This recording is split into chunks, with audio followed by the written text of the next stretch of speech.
हम कैसे तय करेंगे कि हमें वही देखना है जो हमारे लिए उपयोगी है? यह भी तय नहीं हुआ है। ये मन आपको उलझा रहा है, ये मन आपको तमाम समस्याओं में ले जाकर खड़ा कर रहा है, बुराइयों में ले जा रहा है, गंदगी में ले जा रहा है। ये मन आपको चैन से बैठने नहीं देता, कहीं भी आपको उठा के लेके चला जाता है। साहब ने कहा ये अंदर भयंकर झगड़ा मचा है। इसलिए आज समाज इसी मानसिक झगड़े के वजह से, मानसिक विभेद के वजह से आज हमारा समाज बंटा हुआ है। हमारे ऋषियों ने जो वसुधैव कुटुंबकम की परिकल्पना की थी वो साकार नहीं हो सकता। वो साकार तब होगा जब हम अपने भीतर के झगड़े को मिटा लेंगे, और जब हमारा मन मस्तिष्क निर्मल होगा तो पता चलेगा जहां देखेंगे वहां सब एक ही नजर आएगा। भिन्नता तो तब नजर आती है जब हमारे विचारों में भिन्नता हो जाती है। महाभारत की एक कथा आपने सुनी होगी। श्री कृष्ण ने दुर्योधन से कहा कि जाओ कुछ बढ़िया आदमी खोज के ले आओ। दुर्योधन गया, दिन भर गलियों में खोजा, राजधानी के हर एक चौक चौराहे पर खोजा। शाम को आया, कहा हे केशव, ये कैसा दुष्कर काम दे दिया आपने मुझे। आप कहे होते कि जाओ कुछ दुष्ट को खोज कर ले आओ तो हम हजारों ले आते। आप तो अच्छे आदमी की बात कर दी, हमको तो कहीं दिखा ही नहीं। हम एक एक गली छान मारे, एक भी अच्छा आदमी नहीं दिखा। श्री कृष्ण ने कहा कोई बात नहीं, युधिष्ठिर तुम जाओ, तुम कुछ बुरे आदमी खोज कर ले आओ। युधिष्ठिर गया, वो भी सुबह से शाम तक राजधानी के गलियों में छाना, यहां वहां देखा, कोशिश किया, थक करके शाम में आया, कहा हे प्रभु, अगर आप ये कहे होते कि कुछ अच्छे आदमी खोज के ले आओ तो मैं भी हजारों ले आता। ये कैसा दुष्कर काम दे दिया। श्री कृष्ण ने कहा राजधानी तो वही है, गलियां वही हैं, लोग वही, लेकिन क्या बदल गया। दुर्योधन को अच्छे लोग न मिले, युधिष्ठिर को बुरे लोग न मिले। क्या परिवर्तन हुआ? बाहर कुछ नहीं बदला था, न हस्तिनापुर की गलियों में कोई परिवर्तन आया था, न वहां के लोगों में कोई परिवर्तन आया था, न बाहर कोई छोटा सा बदलाव आया था। परिवर्तन आया था देखने में। दुर्योधन की गंदी दृष्टि के साथ गया था, युधिष्ठिर पवित्र दृष्टि के साथ गया था। फर्क सिर्फ देखने का था। हम जिस पवित्र दृष्टि से जगत को देखना शुरू करते हैं, पवित्रता का दर्शन होता है। गंदी दृष्टि से देखते हैं तो गंदगी का दर्शन होता है। संतों ने कहा अगर बाहर आपको कहीं गंदगी नजर आ रही है तो इसका सीधा मतलब है कि वो गंदगी आपके भीतर से बाहर परिलक्षित हो रही है। गोस्वामी जी ने कहा ना, जाकी रही भावना जैसी प्रभु मूरत देखिए तीन तैसी। जिसकी भावना जैसी होती है वो बाहर मूरत में उसी कल्पना कर लेता है, वो वैसा ही देखने लग जाता है। अगर हमारी भावना गंदी है तो हम अच्छे आदमी में भी गंदा ही देखेंगे। रावण की भावना गंदी थी तो माता सीता में उसे गंदा ही नजर आता था, राम जी में गंदा ही नजर आता था। लेकिन विभीषण की भावना पवित्र थी, विभीषण का भाव पवित्र था। राक्षस कुल का होते हुए राम जी में उसे परम तत्व का दर्शन हो गया, देवत्व का दर्शन हो गया। दृष्टि का बड़ा फर्क है। सदगुरु ने कहा भीतर हमारा विचार, भीतर हमारा आचार बिगड़ चुका है। हमारे भीतर एक भयंकर झगड़ा मचा हुआ है। इसके वजह से हमारी इंद्रियां, हमारा मन सब बंटा हुआ है। इसलिए हम बाहर भी उसे बांटने की चेष्टा करते हैं। जो मन में है वही हम बाहर उससे धारण करने की चेष्टा करते हैं, लागू करने की चेष्टा करते हैं। जो व्यक्ति ज्ञानी होता है, समझदार होता है, वो आलोचनाओं से, निंदाओं से या किसी के कटु वचन से स्वयं की हानि नहीं समझता, बल्कि उसको गले से लगाता है। सदगुरु कहते हैं ना, निंदक नियरे राखिए आंगन कुटी छवाए, बिन पानी साबुन बिना निर्मल करे सुहाए। वो कहते हैं अगर आपके जीवन में कोई बता दे कि ये गंदगी है तो उसे दुश्मन मत समझना, उसे मित्र समझना, बल्कि उसको आंगन में ही कुटिया बना के रख लेना, वो तुम्हारा सबसे बड़ा मार्गदर्शक है, क्योंकि आपकी आलोचना करने वाला आपका सबसे बड़ा मित्र है, क्योंकि वो नहीं चाहता कि आपके जीवन में थोड़ी भी बुराई रहे, इसलिए उसको गुरु समझना, उससे बैर नहीं करना। हमारे आपके जीवन में आई हुई बुराई पर अगर किसी ने कुछ कहा तो समझ जाना वो आपका सहयोगी है, वो आपका हितैषी है। इसलिए भीतर उठ रहे झगड़े को हमें मिटाना चाहिए, और जैसे ही हम अपने भीतर के झगड़े को मिटाते हैं, बाहर का झगड़ा मिट जाता है, गांव गांव का झगड़ा मिट जाता है, प्रदेश प्रदेश का झगड़ा मिट जाता है। भारत इसी में तो अव्वल रहा है, प्रथम रहा है। दुनिया के लोग भारत के सामने शीश क्यों झुकाते थे, या आज भी जो झुका रहे हैं, क्या वो भारत की टेक्नोलॉजी को झुका रहे हैं? वो भारत के योग को झुका रहे हैं, भारत के धर्म को झुका रहे हैं, भारत के संत को झुका रहे हैं, क्योंकि दुनिया के विकसित देशों के पास सारी सुविधाएं हैं, सारी टेक्नोलॉजी है, बस उनके पास नहीं है तो वो शांति नहीं है, उनके पास नहीं है तो धर्म नहीं है, और वो भारत के पास था, अभी तो कम हो गया, क्योंकि उल्टा हो गया। पहले भारत का अनुकरण दुनिया के देश करते थे, दुनिया के देश यहाँ झुकते थे, अब उल्टा हो गया। अब दुनिया के देश भारत का तो अनुकरण अभी भी कर रहे हैं, लेकिन भारतीय लोग अब पाश्चात्य जगत का अनुकरण करने लग गए। आज हमारे देश के युवा और युवतियां अब अपनी संस्कृति, अपनी सभ्यता को छोड़ दिए हैं, वो पाश्चात्य जगत की सभ्यता में धीरे धीरे उतर गए। खाना पीना, भोजन, पहनना, ओढ़ना, बोलना, सोना, जगना सब पाश्चात्य हो गया।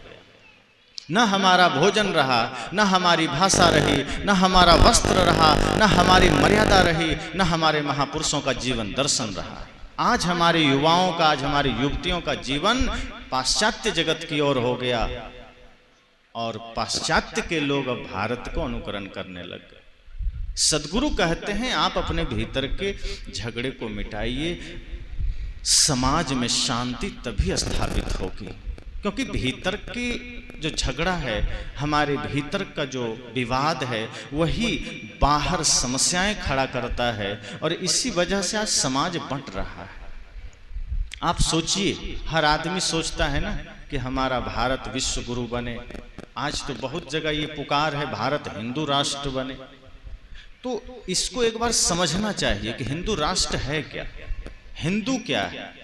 हमारे बहुत से ऋषियों ने, संतों ने इस पर चर्चा किया है। हिंदू का अर्थ है जो हिंसा से दूर है, जो बुरी प्रवृत्तियों से दूर है, जो कुरीतियों से दूर है, जो शुद्ध मानवीय गुणों को धारण करता है, वो हिंदू है। और अगर इस अवस्था में हमारा राष्ट्र हिंदू राष्ट्र बनता है तो कोई दिक्कत नहीं है। लेकिन हिंदू राष्ट्र का मतलब अगर हम ये मानते हैं कि चाहे हम पाप करें, चाहे हिंसा करें, चाहे अत्याचार करें, भगवान के नाम पर छल कपट करें, इंसान इंसान को बांटें और हिंदू राष्ट्र बना लें, तो क्या मतलब होगा इसका?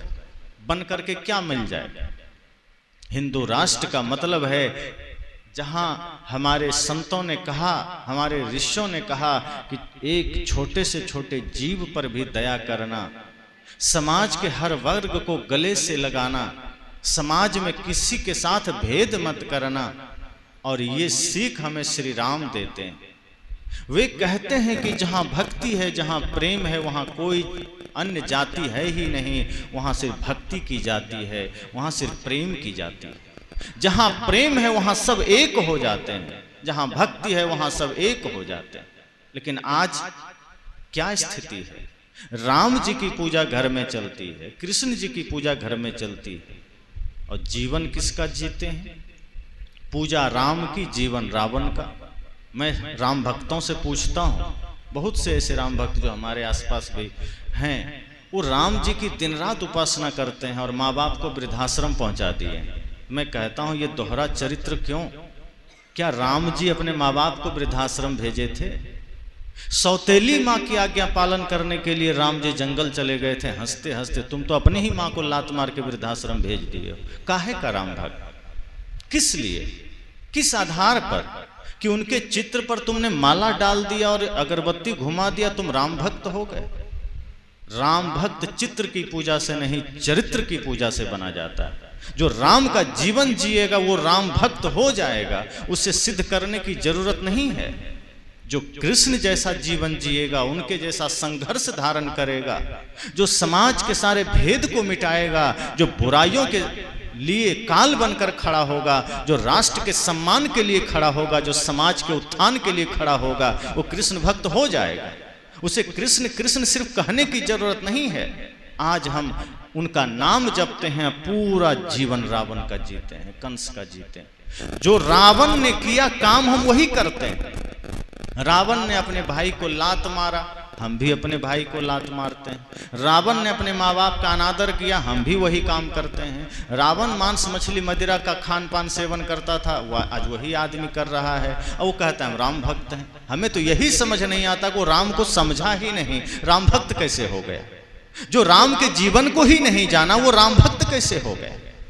श्रेष्ठता कर्म से आती है, श्रेष्ठता सिर्फ नाम जपने से या ऊंचे कुल में जन्म लेने से नहीं आती।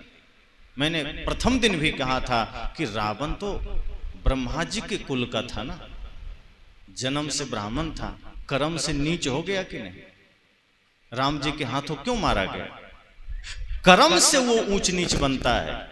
हम कर्म बढ़िया करेंगे, हमारा कर्म बढ़िया होगा तो हम उस अवस्था में चले जाएंगे जहां स्वयं भगवान हमारे द्वार पर आ सकते हैं। साहब ने कहा है, द्वारे तेरे राम जी मिलहु कबीरा मोह, तैं तो सब में मिल रहा मैं न मिलूंगा। तो साहब ने कहा कि राम जी ने एक आदमी के घर जाकर कहा कि मैं तुम्हारे द्वार पर खड़ा हूं। वो आदमी बहुत राम राम करता था। तो राम जी ने एक दिन सोचा कि चलो इसके द्वार पर चलें, ये बहुत पुकार रहा है।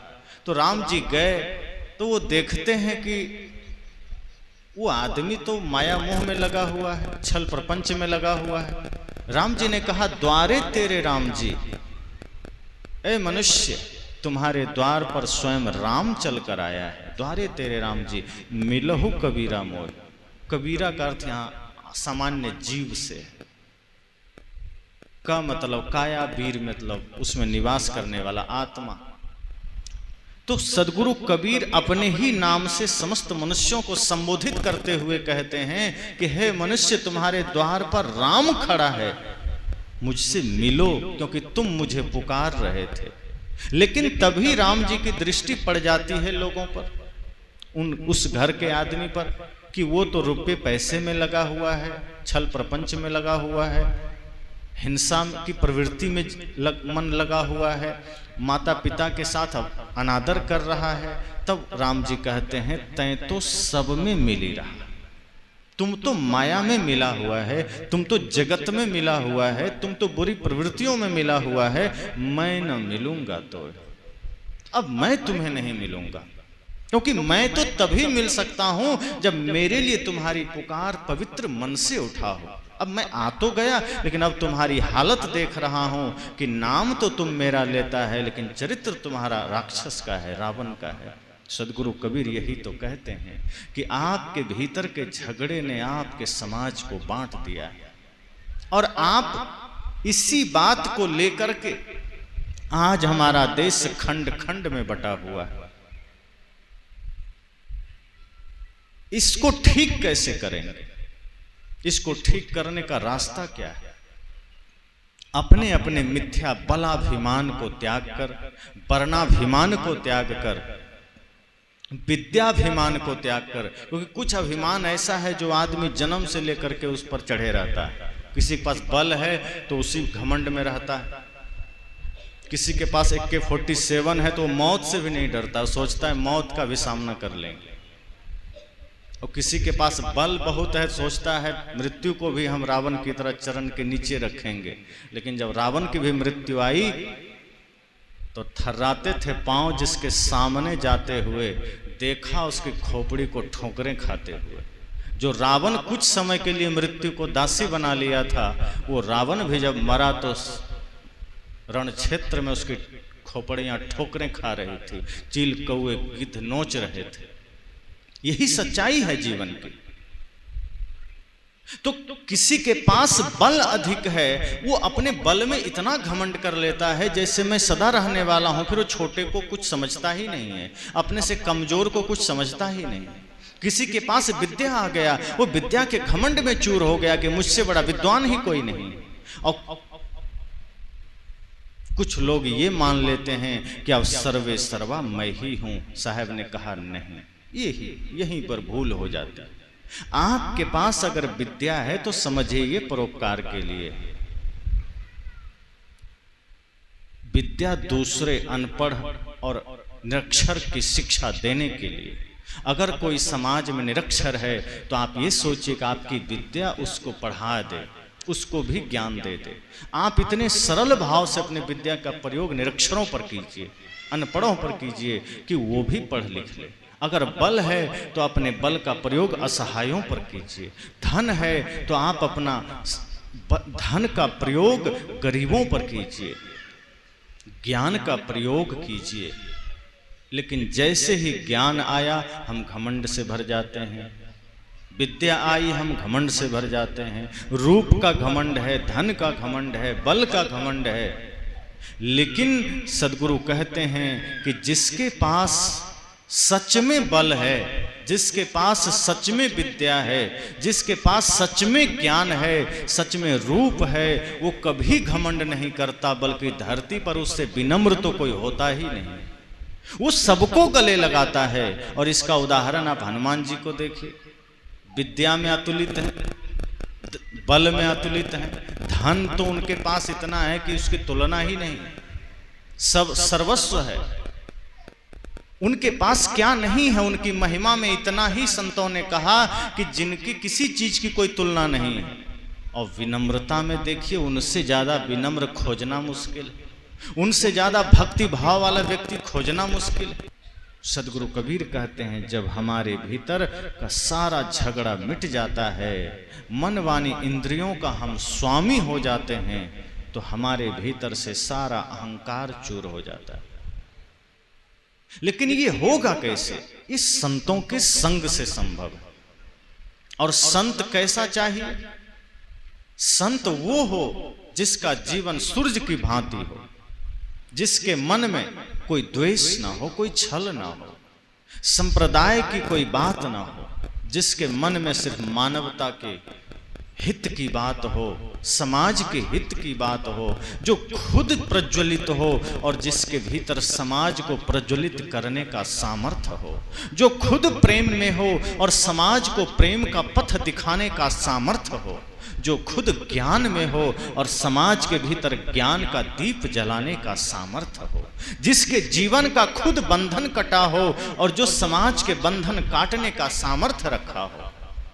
जब हम ऐसे दिव्य संतों का संग करते हैं तो जीवन में दिव्यता आती है। और ये बात राम जी सबरी से कहते हैं, प्रथम भक्ति संतन कर संगा, दूजे ममृति कथा प्रसंगा। सबरी ने कहा, प्रभु कुछ तो बताइए क्या करें? राम जी ने कहा, चिंता मत करो, संतों का संग करना। राम जी ने कहा, संतों का संग करना, तब मेरी भक्ति में मन लगाना। पहले तो संतों का संग करना, क्योंकि संत ही हैं जो तुम्हें राम से परिचय कराएंगे, संत ही हैं जो तुम्हें खुद से परिचय कराएंगे। वरना इस समाज में तो बहुत से लोग ऐसे हैं जो भटकाने वाले हैं, और वहां आपको भीड़ तो दिखेगी, लेकिन ये भूल से मत ये जान लीजिएगा कि वहां सत्य का सौदा है, वहां झूठ का सौदा हो रहा है। जहां झूठ का सौदा है, अगर वहां चले गए तो भ्रमित हो जाएंगे, क्योंकि जहां सच्चाई होगी वहां आपको तपस्या बताई जाएगी, जहां सच्चाई होगी वहां आपको कर्म योग की शिक्षा दी जाएगी, जहां सच्चाई होगी वहां धूप दीप अगरबत्ती से मोक्ष मिल जाएगा, ये बात नहीं बताएंगे। पूजा आरती तो एक आस्था का विषय है, आप करते हैं, क्षण भर के लिए मन शांत होता है, लेकिन असली यज्ञ तो है आपके मन का पवित्र हो जाना, असली तीर्थ तो है आपके चरित्र का सुंदर हो जाना, असली ज्ञान तो है कि मनसा वाचा कर्मणा आपका जीवन धर्म परायण हो जाना। और जो संत आपसे कहता है माता पिता गुरु की सेवा करो, जो संत आपसे कहते हैं समस्त सृष्टि में राम का ही भाव करो, समझ जाना वही सच्चे संत हैं। और जो कहे कि नहीं पाप करना है तो करो, माता पिता से झगड़ा करना है तो करो, भाई से करना है तो करो, गाली देना है तो दो, बस एक बार ओम नमः शिवाय का दो, बेड़ा पार हो जाएगा। समझना 1 नंबर का धूर्त है, सही नहीं है। क्योंकि जो आपको पाप से नहीं मुक्त कर रहा है, जो भगवान के नाम का आड़ लेकर के आपको ठग रहा है, तो फिर भगवान का नाम स्वयं भगवान भी कहते हैं कि बुरे कर्म से छूटोगे तभी मेरे भक्ति का तुम लाभ ले पाओगे। आप किसी भी शास्त्र को बढ़िया से पढ़िए, कहीं नहीं लिखा है कि तुम पाप छोड़े बिना धर्म को उपलब्ध हो जाओगे। चाहे रामायण पढ़ लीजिए, चाहे गीता पढ़ लीजिए, चाहे उपनिषद पढ़ लीजिए, ये जो हमारे गहरे शास्त्र हैं जिसमें तत्व चिंतन की बात है, जब आप इसे पढ़ते हैं तो आपको पता चलता है कि जीवन में तप की कितनी महानता है और कितनी महत्ता भी है। मानसिक तप, कायिक तप, वाचिक तप, ये सारे तप हमें करने पड़ेंगे। मानसिक तप का मतलब कल मैंने कहा था कि मन से भी हमको गलत नहीं सोचना है, इतना बड़ा तप है। और वाचिक तप का मतलब है इस वचन से गलत ना निकल जाए। आप सोचिए, ये शरीर परमात्मा का बनाया मंदिर है। आपने जो मंदिर बनाया, आप उसकी स्वच्छता का ध्यान रखते हैं। आपने जिस मंदिर का निर्माण किया, आप उसकी भव्यता का ध्यान रखते हैं। और जिसे स्वयं परमात्मा ने बनाया, आप इसको कूड़ादान बना दिए। सोचिए, जो मंदिर आपने बनाया है, मैं नहीं कहता कि वहां गंदगी कर दीजिए, आप उसको भी साफ रखिए, दिव्य रखिए, वहां बैठिए, 10 मिनट ध्यान लगाइए। लेकिन जरा सोचिए कि आप जिस मंदिर का निर्माण किए, वहां जाकर के आप अगरबत्ती जला रहे हैं। और जिस मंदिर को स्वयं परमात्मा ने बनाया है, जिसे ऋषियों ने कहा देह देवालय स उच्यते, यह देह ही देवालय है, ये देह ही शिवालय है, जिसे स्वयं परमात्मा ने बनाया, इसमें आप क्या कर रहे हैं? जिसे आपने बनाया वहां अगरबत्ती जला रहे हैं, जिसे स्वयं भगवान ने बनाया वहां बीड़ी जला रहे हैं। ये ना समझी नहीं तो और क्या है। जिस मंदिर को आपने बनाया वहां मिश्री और बतासा चढ़ा रहे हैं, और जिसे स्वयं परमात्मा ने बनाया वहां आप खैनी और गुटखा चढ़ा रहे हैं। जिस मंदिर को आपने बनाया वहां गंगा जल और दूध चढ़ा रहे हैं, जिसको स्वयं परमात्मा ने बनाया वहां शराब चढ़ा रहे हैं। तो मैं कैसे मान लूं कि आप परमात्मा के सच्चे भक्त हैं? आप अपनी बनाई कीर्ति पर तो सब कुछ ठीक ठाक कर रहे हैं, जिसे स्वयं परमात्मा ने बनाया आप उस मंदिर को कबाड़खाना बना दिए। एक अनुभव कीजिए, आप पालथी मार कर बैठते हैं ना, तो ये पालथी आपका चबूतरा ही तो बन जाता है मंदिर का। जैसे मंदिर में चबूतरा होता है, तो आपका ये पालथी भी चबूतरा है। और ये जो धड़ है, ये भाग, ये मंदिर का कमरा है, और ये सिर मंदिर का गुंबज है। आंख नाक कान इसकी खिड़कियां है, मुख इसका दरवाजा है। अब ये मुख मंदिर का द्वार है, कितना पवित्र होना चाहिए, क्योंकि इसी से तो परमात्मा का आगमन होगा, इसी से तो हम नाम लेंगे। लेकिन इस मुख को पवित्र करना था, वचन से भी भोजन से भी हमने इसे इतना गंदा कर दिया कि बाजार का कूड़ादान फेल है। बाजार में 2 कूड़ादान लगाए जाते हैं, गीला कचरा के लिए, सूखा कचरा के लिए, और हमने मुंह को दोनों बना दिया। गीला सूखा सब एक में डाल रहे हैं, गुटखा डाल रहे हैं, पुड़िया डाल रहे हैं, मांस डाल रहे हैं, शराब डाल रहे हैं, ये सब हमने मुंह को ही बना दिया है। जिस मुख से प्रभु का नाम लेना था, जिस मुख से राम का नाम लेना था, जिस मुख से मीठे वचन बोलना था, उसको हमने कबाड़खाना बना दिया। आपने भजन सुना है ना, तुमने आंगन नहीं बुहारा, कैसे आएंगे भगवान, कैसे आएंगे भगवान। अब तक गंदा पड़ा दुआरा, अब तक गंदा पड़ा दुआरा, कैसे आएंगे भगवान, कैसे आएंगे भगवान। एक आदमी ने कहा आंगन में तो झाड़ू लगा दिए, कहा आंगन में नहीं, ये हृदय रूपी आंगन में की बात है। आपका हृदय अपवित्र है।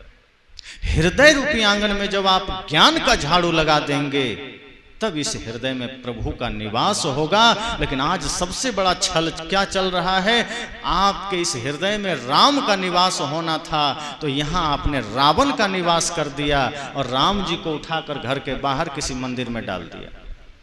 और राम जी को जिस मंदिर में आपने बिठाया वहां ताला मार दिया।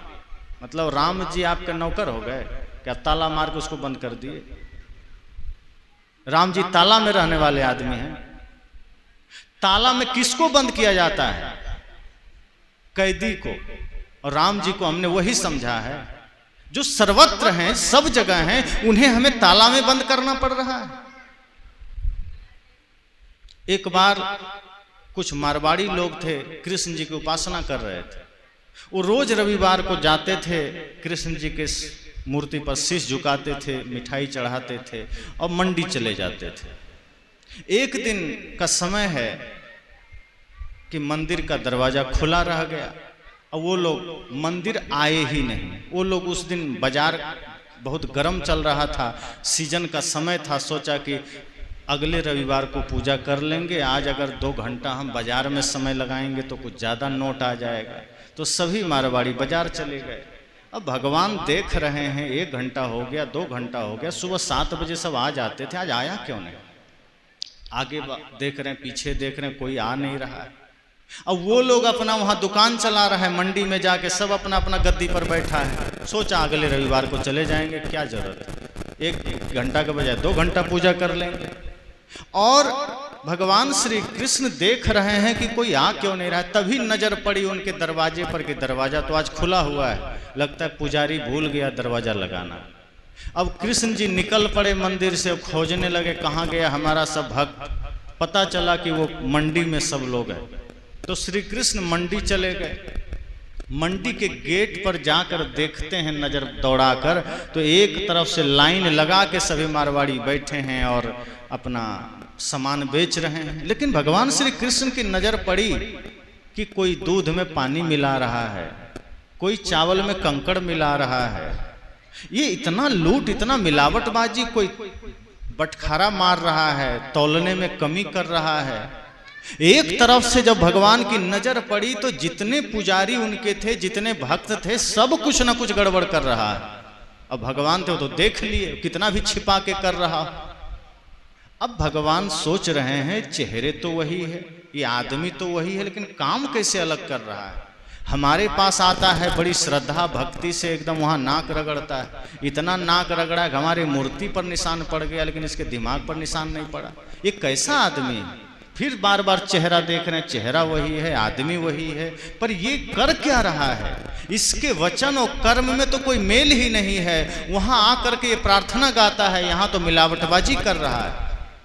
तभी 2-4 दुकानदार की नजर पड़ गई भगवान पर। देखा कि भगवान कृष्ण गेट पर खड़े हैं। अब जैसे ही नजर पड़ा, कानों कान सबको खबर मिल गई कि भगवान कृष्ण द्वार पर आ गए। अब सब लोग अपना अपना बही खाता छिपाने लगे, क्योंकि सब में गड़बड़ झाला था। अब बही खाता इस तरह से सब लोग छिपाने लगे जैसे कृष्ण नहीं कोई इनकम टैक्स का अधिकारी आ गया हो। सब घबरा गया कि अब क्या होगा। तब आपस में सबने काना फुसकी किया, चर्चा किया कि जितना जल्दी हो 10 लड़के को भेजो और भगवान को उठा के मंदिर में ले जाओ। कहीं वो अंदर घुस गए तो हमारा सारा पोलपट्टी खुल जाएगा, क्योंकि हम तो मंदिर में कुछ और होते हैं, मंडी में कुछ और होते हैं, दोहरा चरित्र जीते हैं। अगर भगवान देख लिए तो कृपा नहीं करेंगे।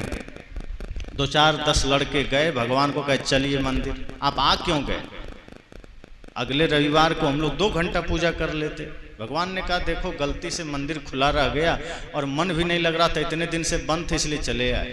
अब पुजारी लोग ये सोच रहा है, भक्त लोग, कि आज मंदिर खुला कैसे रह गया। तो संजोग ऐसा था कि रात में पुजारी बहुत रात को सोया, तो सुबह दरवाजा खोल के सो गया। सोचा चलो बाद में बंद कर देंगे, कौन सा भगवान मंदिर से भाग रहे हैं। उसे पता भी नहीं था कि आज भगवान सच में मंदिर से बाहर निकल जाएंगे। उसके बाद अब सब मिल करके पुजारी को गया और डांटा, कहा मूर्ख, होश नहीं। आज के बाद अगर मंदिर का गेट खुला मिला और इसमें अगर कभी दोबारा भगवान हमारे मंडी में आ गए तो तुम्हें नौकरी से बर्खास्त कर देंगे। ये लो एक बड़ा सा ताला और आगे से इसमें ताला लगा देना। कहा जाता है उसी दिन से मंदिर में बड़े बड़े ताले लगाए जाने लगे ताकि दोबारा भगवान हमारे मंडी में ना आ जाए। तो ये तो हमारी स्थिति है कि हम खुद ही नहीं चाहते कि भगवान हमारे जीवन में आए। हम तो बस ये चाहते हैं भगवान पूजा की वस्तु बनी रहें, हम उनकी पूजा करें और अपना पाप करते रहें। जिस दिन हम सच में चाह लेंगे कि राम इस हृदय में बैठे, तो मैं निश्चय ही कहता हूं कि जिसके हृदय में राम होगा अपने भाई से कभी विवाद कर ही नहीं सकता। जिसके हृदय में राम का निवास होगा वो किसी स्त्री पर कुदृष्टि कर ही नहीं सकता। जिसके हृदय में राम का निवास होगा वो माता पिता का अनादर कर ही नहीं सकता। लेकिन हमने बड़ा चाल चली कि हमने राम को यहाँ से निकाल के मंदिर में डाल दिया, रावण को निकाल के हृदय में बैठा लिया। सदगुरु कबीर कहते हैं यही तो समस्या हो गई कि आपको गुरु भी गलत मिल गए, दिशा भी गलत मिल गई और आप उसी दिशा में भागे चले जा रहे हैं। इन सब का त्याग करना होगा। निर्मल संत का संग करिए, जो संत आपको साधना की बात करें, जो आपको त्याग की बात करें, जो राम के सदचरित्र की चर्चा करें, जो कृष्ण के सदचरित्र की चर्चा करें, जो शास्त्रों की सही परिभाषा करें। आप ऐसे संत का संग करिए, जीवन में सारे कंटक दूर हो जाएंगे और सच्ची भक्ति जागृत होगी। भक्ति धन से जागृत नहीं होती है, भक्ति श्रद्धा से जागृत होती है। अगर धन में ही सब कुछ होता तो कृष्ण दुर्योधन का मेवा त्यागते नहीं। दुर्योधन ने कहा मैं आपके लिए भोजन बनाया हूं, 56 प्रकार का व्यंजन है, बहुत व्यवस्था किए हैं, जरा खा लीजिए। कृष्ण ने कहा नहीं, मैं तुम्हारा भोजन नहीं कर सकता, मैं तुम्हारा आतिथ्य स्वीकार नहीं कर सकता। कहा क्यों? कहा देखो आदमी 3 ही अवस्था में किसी का आतिथ्य स्वीकार करता है। दुर्योधन ने कहा किस अवस्था में? कहा भाव में, अभाव में या प्रभाव में। अब ये तीनों में से तीनों हमारे तुम्हारे बीच नहीं है। कहा मतलब? कहा भाव अर्थात प्रेम में। किसी का किसी से प्रेम होता है तो उसका निमंत्रण स्वीकार कर लेता है। अब तुम्हारा हमारा प्रेम तो है नहीं जो मैं तुम्हारा निमंत्रण स्वीकार कर लूं। दूसरी बात अभाव में कि या तो व्यक्ति के पास कुछ नहीं है, दरिद्र है, गरीब है, कमी है, तब वो किसी का निमंत्रण स्वीकार करके भोजन कर लेता है। अब रही बात अभाव की, तो हम तुमसे ज्यादा धनी हैं, उसमें हम मेरे पास कोई कमी ही नहीं है, तो हम तुम्हारा निमंत्रण क्यों स्वीकार करें। और अब तीसरी जो महत्वपूर्ण बात है प्रभाव की, तो प्रभाव मेरे सामने तुम्हारा जीरो है, प्रभाव में भी तुम जीरो हो, तो तुम्हारा निमंत्रण हम क्यों स्वीकार करें। और वैसे भी तुम्हारे भोजन में अहंकार की गंध आ रही है, और जिस भोजन में अहंकार की गंध हो कृष्ण वो भोजन कभी नहीं खाता, चाहे 56 प्रकार का मेवा ही क्यों। इसलिए मैं तो विदुर के घर जा रहा हूं, सूखी रोटी में भी प्रेम की सुगंध है, प्रेम की वास है, और जिस भोजन में प्रेम समाहित हो, भक्ति समाहित हो, वो अमृत से भी बढ़कर है। ये मन की पवित्रता की बात है। इसलिए सदगुरु कबीर कहते हैं निर्णय करिए। अपने भीतर जो विवाद है उसको जब आप शांत कर लेंगे तो सत्य असत्य का ज्ञान हो जाएगा। फिर आपको पता चलेगा कि हम सब इस सृष्टि में जो आए हैं ना, एक अतिथि हैं, मुसाफिर हैं। व्यर्थ के अभिमान को छोड़ करके अगर हम सिर्फ एक इंसान बनकर इस धरती पर जिए तो इंसान बनते ही सारी कृपा हम पर उतर जाती है। और जैसे ही हम कुछ बनना चाहते हैं कि हम ये हैं, हम वो हैं, साहब कहते हैं बस वहीं से सब गड़बड़ हो जाता है। और फिर आप सत्य असत्य का निर्णय नहीं कर पाते, अच्छे में बुरे और बुरे में अच्छे देखने लगते हैं। फिर सत्य का दर्शन नहीं होता, निष्पक्ष दृष्टि से सत्य का दर्शन होता है। जब दृष्टि निष्पक्ष होगी तभी आप सही देख पाएंगे, दृष्टि पवित्र होगी तभी आप परमात्मा को देख पाएंगे। वरना मैंने कहा ना, सामने से राम आके चले जाएंगे, आप देख नहीं पाएंगे। मंथरा राम में राम कभी देख ही नहीं पाई। निषाद ने देख लिया, माता सबरी ने देख लिया, विभीषण ने देख लिया, लेकिन वहां बैठी हुई मंथरा ने कभी राम में राम का दर्शन नहीं कर पाई। वो सिर्फ एक राजकुमार समझती रही और भरत का प्रतिद्वंदी समझती रही। पवित्रता बहुत जरूरी है, और जहां किसी भी व्यक्ति में अपवित्रता आएगी वहां समस्या होगी। और बड़े बड़े इस जो कर्म की प्रधानता है, श्री कृष्ण ने गीता में कहा है कि कर्म से कोई नहीं बच पाया। जो भी गलत करेगा वो कर्म का परिणाम पाएगा। स्वयं राम जी ने भी इस बात को स्वीकारा है, श्री कृष्ण ने महाभारत में इस बात को स्वीकारा है कि हमने बाली को छिप के मारा तो कृष्ण अवतार में वही बाली व्याधा बन के हमको मारा। कर्म के दंड से कौन बच पाया है? इसलिए साहब कहते हैं ये मत सोचिए कि आप अपने भीतर के सारे विकार के साथ स्वर्ग पा जाएंगे, शांति पा जाएंगे, समाज में शांति स्थापित कर देंगे। नहीं, उस शांति की स्थापना स्वयं से आरंभ कीजिए। स्वयं को पहले शांत कीजिए, स्वयं को पवित्र कीजिए, अपने भीतर के विवाद को मिटाइए। और जब आप सिर्फ एक साफ सुथरा इंसान रह जाएंगे, जब आपके भीतर किसी प्रकार का अभिमान नहीं होगा, विकार नहीं होगा, कोई प्रकार का छल कपट नहीं होगा, मन में समाज के प्रति, राष्ट्र के प्रति श्रद्धा का भाव होगा, सेवा का भाव होगा, तो साहब कहते हैं फिर आप इस धरती पर सबसे सुखी इंसान, फिर आपके लिए सब अपना है। और इसके लिए संग बहुत जरूरी है। किसका संग करें, किसकी पूजा करें, किसकी उपासना करें? किसी ने पूछा किसकी उपासना करनी चाहिए। एक बार सदगुरु कबीर अपनी कुटिया में बैठे थे तो कुछ लोग चर्चा करने आए कि हे सदगुरु, हम किसकी उपासना करें। तो उसमें से दो चार लोग जो झुंड बनाकर आए थे, एक ने कहा कि इंद्र की पूजा करो। सदगुरु कबीर सुनते रहे। किसी ने कहा सूर्य की पूजा करो, किसी ने किसी का नाम लिया। सदगुरु ने कहा नहीं, अगर सच में तुम्हें पूजा करनी है, सच में तुम्हें उपासना करनी है, तो माता पिता गुरु की करो, पवित्र संतों की करो, जिनके जीवन में छल कपट नहीं है उनकी करो। तो लोगों ने कहा कि इंद्र की पूजा क्यों ना करें। साहब ने कहा तुम्हें पता नहीं है, धरती पर कोई भी तपस्या करता था तो इंद्र को ईर्ष्या हो जाती थी। वो थे तो देवता, लेकिन सबसे ज्यादा ईर्ष्यालु इंद्र थे। किसी से भी ईर्ष्या करने लगते थे कि वो मेरा सिंहासन न ले। और तुम्हें यह भी पता होना चाहिए कि अहिल्या के साथ छल करके इंद्र ने ही उनका सतीत्व नष्ट किया था, तो ऐसे की पूजा करोगे। अब वो लोग चुप रह गए। कबीर साहब ने कहा देवता हो या इंसान, अगर वो गलत किया है, अगर उसने पाप किया है, तो फिर तुम उसकी संगत कैसे कर सकते हो। जो स्वयं निर्विकार है, जो स्वयं निष्कपट है, आप उसकी संगत करेंगे तो आपका उद्धार होगा। और जो पापों से ग्रसित है, आप उसकी संगत से उद्धार कैसे पा सकते हैं। महाभारत में ही आपने पढ़ा है कि पांडव युद्ध में विजयी हुए, लेकिन सबको हिमालय में जाके गल जाना पड़ा।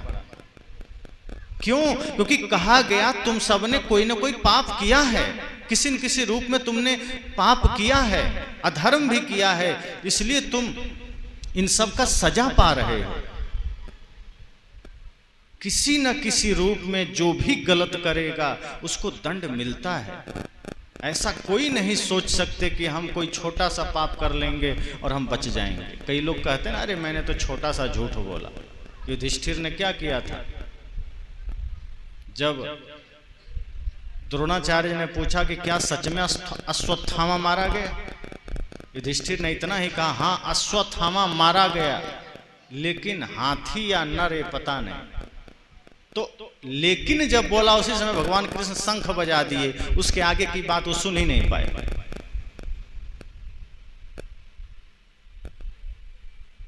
बोला तो सच, लेकिन उस सच को बोलने में मनसा तो यही थी ना कि हमें द्रोणाचार्य को निहत्था करना है, उसको परेशान करना है या उसका वध करना है। उतना का भी पाप उसे भुगतना पड़ गया। सदगुरु कहते हैं इसलिए आप सोच समझकर कदम बढ़ाइए इस संसार में।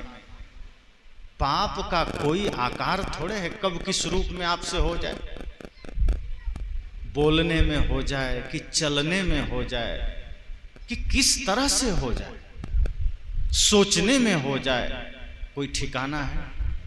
कहां बैठे बैठे पाप का भागी बन जाए कौन जानता है। इसलिए तो साहब कहते हैं पूरी सजगता चाहिए, पूरा होश चाहिए। तब लोगों ने कहा कि तो फिर हम किसकी संगत करें? हमें तो लोगों ने पूरा काल से बताया है देवता की उपासना करो, सूर्य की करो, इंद्र की करो। सदगुरु कबीर ने कहा तुम संत की सेवा करो, उपासना करो, ज्ञान वहीं से मिलेगा। माता पिता को श्रेष्ठ मान करके उनकी उपासना करो, आशीर्वाद वहीं से मिलेगा। तो लोगों ने कहा कि देवताओं की उपासना क्यों ना करें? तो साहब ने कहा तुम्हें देवताओं का चरित्र बता दें, क्यों नहीं करें? साहब ने कहा देव चरित्र सुनो हो भाई, जो ब्रह्मा सो धियो नसाई। उन्होंने कहा देवताओं का चरित्र सुनो, चाहे कोई भी देवता हो, अगर गलती उन्होंने किया तो वो क्षम्य नहीं है। लोगों ने कहा क्या? कहा देवताओं का चरित्र ये है कि हम उन्हें देवता कहते हैं, पर उस देवता के पद पर बहुत कम हैं जो सच में देवता हैं। देवत्व तो सब में घटित हो जाए, इस बहुत असाधारण बात है, छोटी बात नहीं। इंसान के रूप में आज पूरे धरती पर 7 अरब से ज्यादा लोग हैं, तो क्या सब आदमी हैं? साहब ने कहा है कि आदमी के शक्ल में तो सब है, लेकिन सबके भीतर आदमियत हो जाए इसकी कोई गारंटी है? सब लोग आदमी है इसकी कोई गारंटी है? आदमी का रूप है, आदमी का रंग है, आदमी का शक्ल है, लेकिन आदमी की अक्ल नहीं है। इसी प्रकार पहले भी देवता तो बहुत थे, लेकिन देवता के रूप में बहुत से लोग गलत भी कर गए। साहब ने कहा देव चरित्र सुनो हो भाई, देवताओं का चरित्र क्या है सुनो। हम होता क्या है, जिनके प्रति हमारी आस्था होती है तो हम कई बार सोचते हैं उनमें गलती थोड़े हो सकती, लेकिन सत्य सत्य होता है, उससे भागना नहीं चाहिए। इस चीज को स्वयं हमारे शास्त्रों ने स्वीकार किया है कि जहां गलतियां हैं उन्हें सजा मिली, उनको मिलती रही। साहब ने कहा जो ब्रह्मा सो धियो नसाई। ये चर्चा श्रीमद् भागवत के 3 स्कंध में आया है, ब्रह्मा जी की चर्चा 3 स्कंध के 12वें अध्याय में, कि इस अपनी बनाई सृष्टि में, ये मैं अपने बीजक से नहीं बोल रहा हूं, भागवत की बात, उसमें चर्चा आई है। और लिखा किसने है? महर्षि व्यास जी ने। उन्होंने लिखा है कि ब्रह्मा की इस बनाई सृष्टि में ब्रह्मा ने अपनी ही पुत्री सरस्वती के साथ विवाह कर लिया। सोचिए ये सृष्टिकर्ता ब्रह्मा जी के लिए सही है? आज कोई आदमी करेगा तो क्या कहेंगे आप? उसको कहेंगे ना, उस पर केस हो जाना चाहिए। और ये हमारे शास्त्रों में लिखा है। साहब ने कहा ऐसे ब्रह्मा जी की पूजा तुम कैसे करो? पूजा उनकी करो जो सच में त्याग में, तपस्या में है, पवित्रता में। सदगुरु कबीर कहते हैं देव चरित्र सुनो हो भाई, जो ब्रह्मा सो धियो नसाई। हमारे शास्त्रों ने, हमारे ग्रंथों में सारी सच्चाई वर्णित है। साहब कहते हैं इसलिए सावधान हो जाओ। इस जगत में अगर आप तत्व चिंतन नहीं कर सकते, विवेक नहीं है आपके अंदर, तो आप ठगे चले जाएंगे। किसकी उपासना करेंगे? जिस पांडव को हम धार्मिक मानते हैं वो युधिष्ठिर ने क्या किया? जुआ खेला। जो धर्मात्मा होगा वो जुआ खेलेगा। श्री कृष्ण ने रोका ये सब मत करना, यहां तक कि द्रौपदी ने रोका, भीम ने रोका, अर्जुन ने रोका, विरोधी पक्ष का कर्ण ने भी रोका, लेकिन युधिष्ठिर ने कहा नहीं, निमंत्रण आया है, हम खेलेंगे। और खेला भी, भाई को दांव पर लगा दिया, राज्य को दांव पर लगा दिया, और सबसे बड़ी बात स्त्री को, पत्नी को दांव पर लगा दिया। पत्नी कोई वस्तु है, खिलौना है, दांव पर लगा दिया। कितना गलत है। क्या हम उसे धर्मात्मा कहेंगे? पूरा महाभारत का जड़ वही है। श्री कृष्ण समझाते रह गए कि गलत मत करना, भूल मत करना। अर्जुन ने द्रौपदी को जीता स्वयंवर में, और गलती से बोल दिया कि हम आज एक वस्तु लाए हैं, माता ने कह दिया पांचों बांट लो। अब युधिष्ठिर समझा रहा है कि नहीं, माता ने कह दिया है तो बांटना पड़ेगा। अब माता भी स्वयं कह रही है, अरे मैं तो वस्तु समझ के बोली थी, ये तो स्त्री है, इसको थोड़े मैंने बांटने कहा। लेकिन युधिष्ठिर समझा रहे हैं, नहीं मैं धर्म जानता हूं, तुमने कहा है तो बांटना पड़ेगा। उसके लिए का धर्म कर ही लेते तो क्या हो जाता, नहीं बांटते, स्त्री बांटने की चीज है। तो जिन्हें हम धर्मात्मा समझते हैं, चूक उनसे भी हुई, त्रुटियां उनसे भी हुई। ये कहने का तात्पर्य कबीर साहब का क्या है, कहा आप सावधान नहीं रहेंगे तो इतने बड़े बड़े कहे जाने वाले महारथियों से भूल हो गई, जिनके साथ स्वयं भगवान कृष्ण थे। तो सोचिए आप और हमसे कितनी बड़ी भूल हो रही है। हम और आप क्या क्या गलतियां किए जा रहे हैं, किसी का लेखा जोखा है? हमारे पास तो न कृष्ण जैसा सारथी है, न राम जैसे भगवान हैं, न विश्वामित्र वशिष्ठ जैसे गुरु हैं, न बुद्ध महावीर कबीर जैसे महापुरुष अगल बगल में हैं। हम तो न जाने कितने पाप कर रहे होंगे। सदगुरु कबीर का कहना है कि ऐसे ऐसे लोग भूल कर गए, ऐसे ऐसे लोगों से गलतियां हो गई। और हमारे शास्त्रों में तो ऐसा भी जगह कई जगह लिखा है, जो पढ़ेंगे तो आश्चर्य होगा कि क्या ये हमारे शास्त्रों की बात है। वेद पढ़ के देखिए, उसमें ऐसे ऐसे प्रसंग कई जगह आए हैं जो सिर झुक जाएगा। यम यमी संवाद हो, चाहे इस तरह के और भी कई प्रसंग हो। तो कहने का मतलब है, सदगुरु कहते हैं कि अगर आप में विवेक सही नहीं है तो सही जगह में कुछ भी त्रुटियां नजर आएगी, आप त्रुटि को ही उठा लाएंगे। जहां गलतियां होगी आप उसको ही जीवन में धारण कर लेंगे। आप ये नहीं सोचेंगे कि हमको ऐसा नहीं करना। रावण ने गलत किया था, आप ये नहीं सोचेंगे हमको गलत नहीं करना है। ब्रह्मा जी से गलती हुई, आप नहीं सोचेंगे ब्रह्मा जी से गलती हुई तो हम ऐसा नहीं करेंगे। आदमी सोचता है ब्रह्मा जी कर दे तो हम क्या, हम भी कर लेंगे। दुर्योधन गलती कर लिया, कोई बात नहीं। युधिष्ठिर गलती कर लिया, हम भी कर सकते हैं। युधिष्ठिर जुआ खेलता था तो हम क्यों ना खेलें। मैंने कल कहा था ना कि शिव जी को गांजा और भांग चढ़ता है, ऐसा लोग मानते हैं। ये सिर्फ ना समझिए। और आदमी कहता है हम गांजा क्यों ना पिएंगे। सदगुरु कबीर कहते हैं नहीं, आप सजग रहिए। क्योंकि जब आदमी अच्छाई को नहीं ले पाता तो बुराई तो जल्दी ले लेता है। अच्छे विचार, अच्छे ज्ञान आदमी को दिया जाए तो जीवन भर नहीं ले पाता, लेकिन बुरी बातें तुरंत ले लेता है। गाली आदमी को तुरंत पकड़ में आ जाती है, गंदगी तुरंत पकड़ में आ जाती है। ज्ञान देते रहिए, सत्संग सुनाते रहिए, आदमी को समझ में नहीं आता। आप 4 घंटा सत्संग सुन के जाइए, कल कोई पूछेगा क्या सुना, आप कहेंगे पता नहीं, याद नहीं। लेकिन 10 साल पहले आपको किसी ने गाली दिया था, आप कहेंगे हमको याद है, वो गाली दिया था।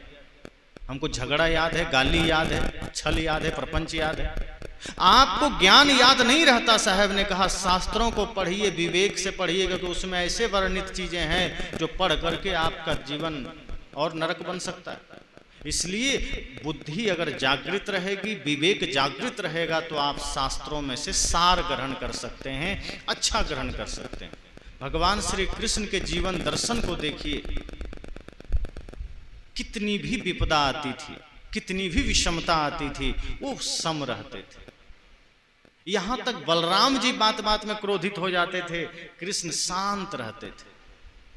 वो क्या शिक्षा देते हैं? वे कहते हैं प्रेम की बंसी बजाते रहो। कौन क्या कहता है उसको दिल से मत लगाओ।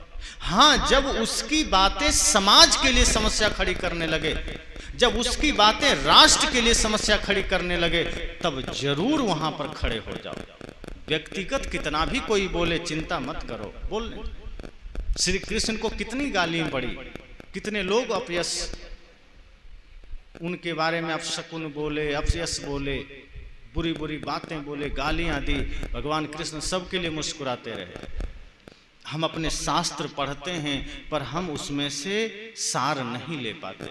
साहब ने कहा इसलिए संतों का संग करना। संत आपको सत्य असत्य का ज्ञान देते हैं, संत आपको सही गलत का निर्णय देते हैं, क्या लेना है क्या नहीं लेना है ये बताते हैं। वरना आज 2 दृष्टियां हमारे साथ, आज हर आदमी के पास 2 दृष्टि है, जिसमें एक दृष्टि का उपयोग आदमी करता नहीं। एक मधुमक्खी वाली दृष्टि है और एक मक्खी वाली। आप देखिए जो मक्खियां होती है वो गंदगी पर बैठती, आज हमने वही किया है। हम सदैव गंदी गंदी बातों को जीवन में उतारते हैं, गंदे आचरण को उतारते हैं। समाज में कोई गलत कर रहा है, हम उसके जैसा तुरंत बन जाते हैं। कोई शराबी है, हम शराबी बन जाते हैं। कोई जुआड़ी है, हम जुआड़ी बन जाते हैं। कोई अधर्म कर रहा है, हम अधर्म के पथ पर चल जाते हैं। लेकिन कोई धर्मात्मा है, हम उसको कॉपी नहीं करते। गलत का कॉपी कर लेते हैं, छल प्रपंच का कॉपी कर लेते हैं, पर कोई धर्मात्मा है तो हम उसका अनुसरण नहीं करते हैं। हम राम का कम रावण का अनुसरण ज्यादा करते हैं। हम दानव का अनुसरण ज्यादा करते हैं, देव का नहीं करते हैं।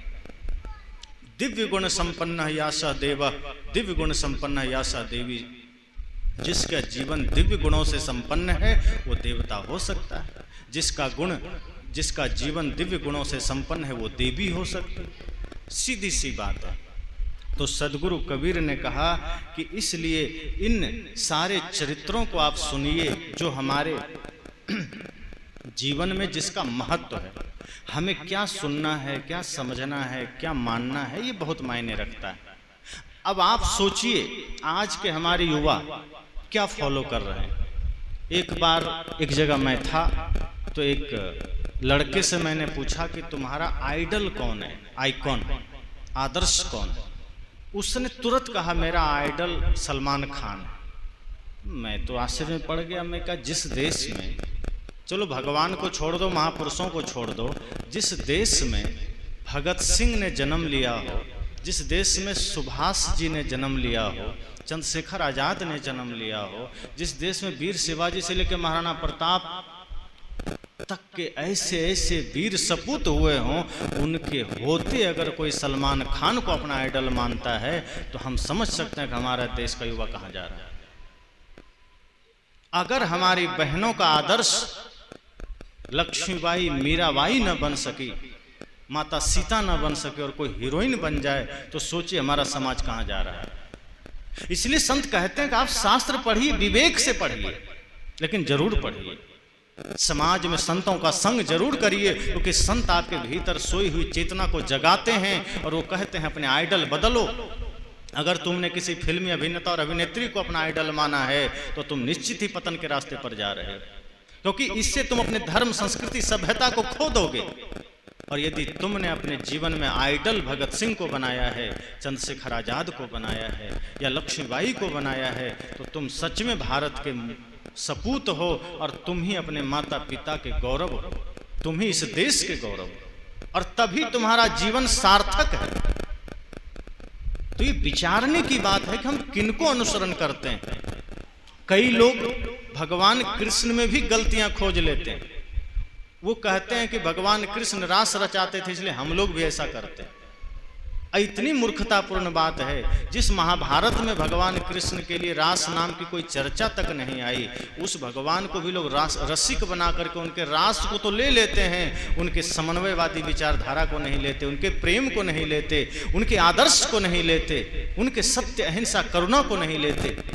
उनके जीवन के सत्य से अनभिज्ञ है वे लोग। उनको रसिक तो बना दिया। वो गोपियों के साथ नाच रहे हैं तो लोग कहते हैं हम भी नाच रहे हैं। अब बहुत से लोग गोपी बन के नाचते भी। तो आप जब भगवान के जीवन से सही नहीं ले सकते तो जिसने गलती ही किया है फिर उसको देख करके तो गलत होना ही होना है। जब राम के सही आदर्श हम नहीं ले सकते, जब कबीर के विचार को हम जीवन में उतार नहीं सकते, तो फिर जो विचार हमें भटका ही रहे हैं उसके साथ तो नरक में जाना ही जाना है। इसलिए साहब कहते हैं विचार बहुत जरूरी है। अपने जीवन में विचार करिए, समझिए, और जब आप विचार करेंगे तब आपको सब कुछ सही सही नजर आने लगेगा। आंखों से पर्दा हट जाएगा। अभी आंख पर पर्दा पड़ा है क्योंकि अभी हम बाहर से देख रहे हैं जगत को। इन आंखों से जगत की सच्चाई नहीं दिखेगी। इन आंखों से शास्त्र समझ में नहीं आएगा, संसार समझ में नहीं आएगा, कुछ नहीं आएगा। ये आंख क्या है? जैसे कैमरे की आंख है, मोबाइल की, या कैमरा लगा है, आप देख लीजिए पीछे आपको मेरा चित्र दिख रहा होगा। मैं जैसा हूं वैसा वो दिखा रहा है। यही काम ये आंख करती है। ये जगत को आप जैसा है वैसा देखते हैं, इससे आप बाहर के जगत को देखते हैं। जैसे कैमरे में हम दिख रहे हैं, आपको, आपका लेंगे आप दिखेंगे, हमारा ले रहा है हम दिख रहे हैं, जैसा है वैसा दिख रहे हैं। लेकिन इसी कैमरे के स्थान पर यहाँ एक्सरे मशीन लेके आ जाएं आप और हम उसके सामने चले जाएं तो ऐसा नहीं दिखेंगे, हम अभी कंकाल की भांति दिखने लगेंगे। तो लगेगा भूत खड़ा है। क्यों? क्योंकि वो बाहर नहीं ले रहा है, वो भीतर ले रहा है, ये बाहर ले रहा है। और जो एक्सरे की आंख है, जो एक्सरे मशीन की जो खासियत है, वो बाहर के शकल को लेता ही नहीं है, वो आदमी के भीतर का लेता है कि वो कैसा है। तो जो विवेक की आंख है वो बाहर के जगत को नहीं देखती। ये जो बाहर के चक्षु हैं, चर्म नेत्र हैं, दृष्टि है, ये संसार को बाहर से देखती है। लेकिन सद्गुरु कहते हैं जब आप तप के द्वारा, ध्यान के द्वारा, संतों के संग के प्रभाव से जब अपने भीतर विवेक की दृष्टि जागृत कर लेते हैं, विवेक की आंख को जगा लेते हैं, तब आप स्वयं को, जगत को सत्य रूप में देखने लगते हैं। भीतर क्या है वो देखने लगते हैं। फिर जगत की सत्यता का बोध होने लगता है। जो अभी सब कुछ अपना मालूम पड़ रहा है, जब विवेक से आप देखते हैं तो मालूम पड़ता है सब सरक रहा है, सब छूटने वाला है, सब माया है। ये विवेक की आंख है। सद्गुरु कहते हैं जब आप सच्चे संतों का संग करते हैं तो वही विवेक की आंख जागृत होती है। फिर आपके मन से भ्रांतियां मिट जाती हैं, फिर मन से छल मिट जाता है, फिर मन से मिथ्याभिमान मिट जाता है, जाति अभिमान मिट जाता है। फिर न जाति का अभिमान, न वर्ण का, न संप्रदाय का, न प्रदेश का, न भाषा का, न विद्या का, न बल का, किसी चीज का अभिमान नहीं रह जाता। फिर आदमी निश्चय ही उस पेड़ की भांति हो जाता है। आप देखे होंगे अभी आम का सीजन, अब लगभग आम खत्म होने को। जब आम की डालियों में मंजर आए और फल लगने लगे तो डालियां झुकने लगी। फल लगने से ऊंची नहीं गई, ऊपर नहीं गई डालियां, वो नीचे आने लगी।